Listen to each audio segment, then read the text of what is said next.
Okay. Adina Lebo, Chair, Canadian Association of Retired People, CARP. Good morning. Thank you for coming.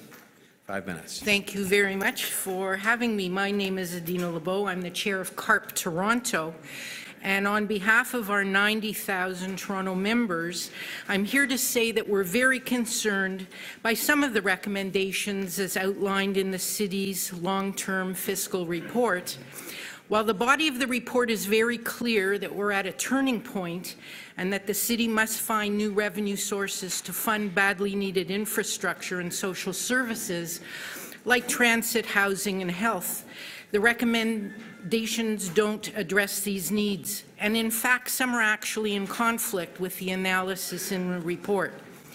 We are spending less, the report says, per capita now than 6 years ago, and our population is growing. The challenge is very clear. Toronto has a revenue problem that needs to be addressed in short order, and we must study and use the revenue tools we have on hand to finance the needs of a city the size of Toronto.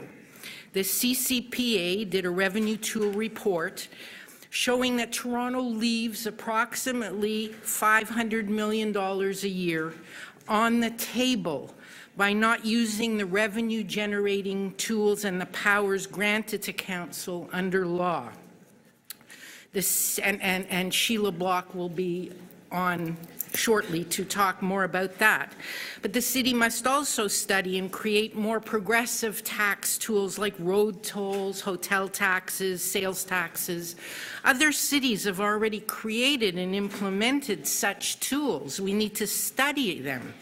Just think of how much more housing, healthcare, and other social programs of all kinds we can fund with that kind of money in the kitty. While the long-term report says that short-term fixes are unhelpful and unsustainable, it recommends exploring short-term fixes, asset sales, selling off, contracting out. While putting quick money into the government coffers, it will just lead to higher costs for consumers and less access long-term to the services as the price of privatization rises. Why would we want to do this? While the report makes clear that City Hall has cut all it can without hurting services that people rely on, it recommends that divisions and agencies continue to cut their budgets by pursuing cost reductions, and also suggests that the city scale back on planned investments. This is not the right way to go. We need to set out our housing, social service program, and TTC priorities and use our revenue-generating tools to meet that budgeted need. We don't have a choice anymore, and it's now that this must be done. An aging population is going to increase the demand and double the demand for these kinds of services over the next 10 to 15 years, and we must be ready. In a recent CARP survey, just to end, members voted that they are in favor of giving a little more, higher taxes, so that social reform can be undertaken and financed. And I'm sure that many other Torontonians feel the same way. Taxes are not a bad thing, and world-class cities don't stay world-class cities very long without them. Just to end, CARP did another member survey that ranked the top 10 cities in Canada on the basis of access and supply of low-cost housing, access to health care and home care, access to healthy food supplies, and access to transportation. And the winners are Peterborough, Winnipeg, Montreal, and Victoria. The worst, Calgary and Kelowna, and Toronto is also near the bottom of the list. It's shameful and unconscionable that Canada's largest city ranks so low. As Canada's largest city, we must be a role model and we must be leading the pack. We must do better. New York brought itself back from the brink of bankruptcy by using its revenue tools, and we ask Council to do the same on behalf of Toronto and Torontonians. Thank you very much. Thank you very much. Are there questions of this deputy? Might I just ask you a couple then, if there aren't others? You sort of basically in your presentation, I don't want to put words in your mouth, ruled out the monetization of assets, and you spoke in favor of service enhancement, especially in response to an aging population, which makes sense in light of your, who you represent here today. And then you talked a lot about so-called revenue tools. Can I just ask, there was a column, for example, out in the newspaper this weekend saying what we should do is increase property taxes by 5% every year plus inflation. Would CARP and your membership, based on, based on your surveys, support that? Well, property taxes are lower. I think you'll see in Sheila Block's presentation, our property taxes are the lowest of 10 or 12 different cities. Our people, we need the services. We need the services for a growing population. There's growing need. And then there is a doubling of the aging population. Our membership and our surveys have said, yes, people are willing to pay a little more in order to finance this long term. We can't keep doing what we've always done with the imploding need for these services and social programs. And, what we're also looking at is there are major cities across North America who have taken steps in this direction, and I'm sure city staff can take a look at the research and take a look at what's going on in other cities and put together a plan for Toronto and look at it, different department, need by need, like Michael Rosenberg was saying. Some are going to need more, some are going to need less, may differ than what happened in the past, but then budget accordingly and use your revenue tools to meet those needs. We want a quality of life for our children and our grandchildren. This is just not the seniors. This is age-friendly. Our children and our grandchildren are important as we are, and we want everybody to have the quality of life in Canada's major city, and we want it to be a role model. We want it to be the leader, not down at the bottom of the barrel. All right, so CARP is willing then to entertain a 5%. Our biggest revenue tool, of course, is property taxes.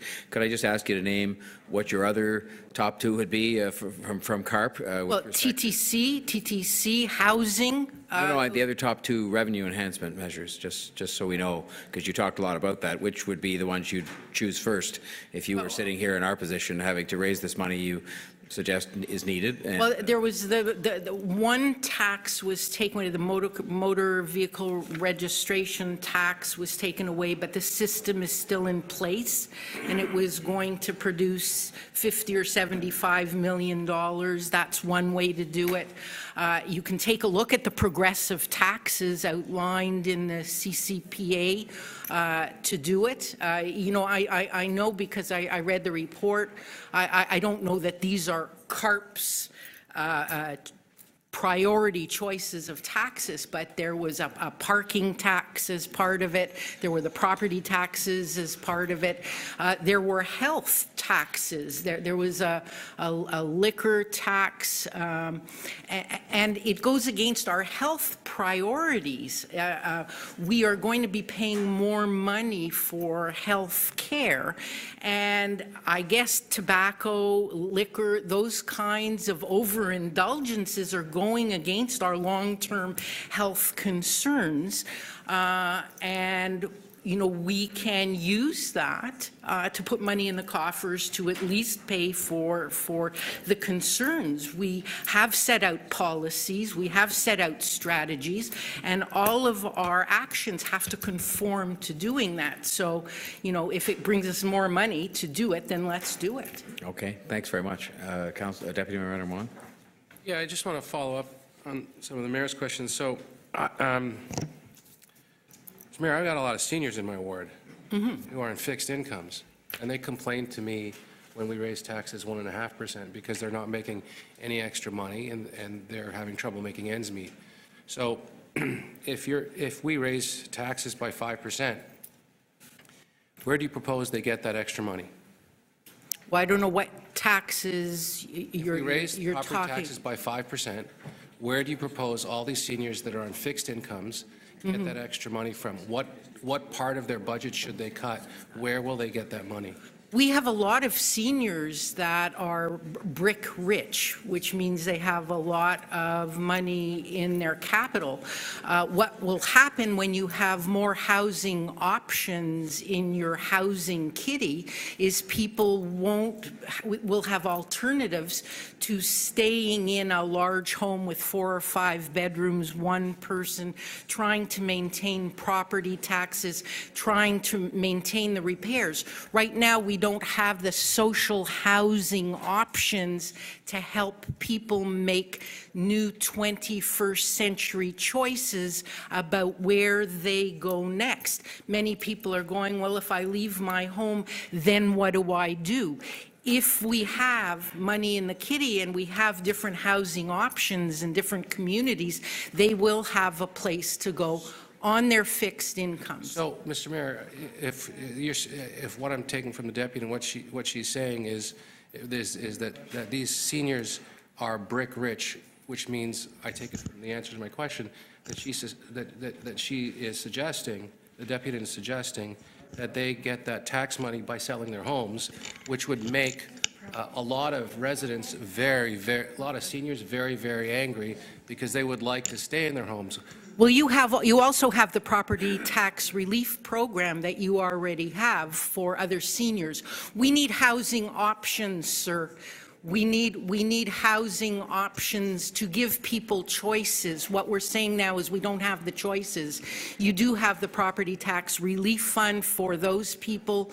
Other cities are trying different alternatives, shared housing programs like Brampton, where you've been in your family home for 30 years, you've got 5 bedrooms, bring in 3 of your friends or 3 people to share, hire social workers. We're going back. We have to think of new and creative solutions to house a population. We want people to have a quality of life. We know many people that if there were other solutions to them staying in a big house with all the pressures that are on them for repairs and taxes and things going up, they would take it. It's all they know right now, and we don't have a lot of options out there when you take a look at affordable housing or low-income housing, and they don't have the computer access to City Hall and your program. I mean, there's lots of things that we can do better. One of them is just the arrange and supply of different kinds of housing arrangements for the next 10 to 15 years. So just to be clear, your other creative ideas for these seniors who've been living in their houses, who live all across the city, is to invite other people into their homes where they have extra bedrooms to share their housing? I'm saying that there are different options you need to explore. What I'm saying is other communities who are further ahead than Toronto have home share programs that have been piloted. All I'm suggesting is that we have staff people. Let's look at some of the really good ideas that other cities and other parts of Ontario are looking at, researching them. I don't have the answers, but other people, this isn't rocket science, other people have started looking because they're taking proactive actions to some of the problems and challenges and issues that have been facing them. So just look at them and research them and maybe come up with your own creative ideas. We've put you in power. Be creative. There's a population, a growing population that really does need creative choices. And nobody wants people living on fixed income, stranded by an asset that they're burdened with. You want them in their older years to have a good life. And an easier life. And it's up to us to give them and provide the solutions and the options for them to choose. All right, thank you, Deputy Mayor Renan Wong. Councillor Palacio. Thank you, Mr. Mayor. Through you to Ms. Lebo. And this is a follow-up to Deputy Mayor Denzel Minnie-Wang's questioning. You did mention that the property tax increased cancellation program or the water rate program or the Toronto Renovate program assist senior citizens. That's what you mentioned. Is that correct? These are good programs, yes. Okay. Absolutely.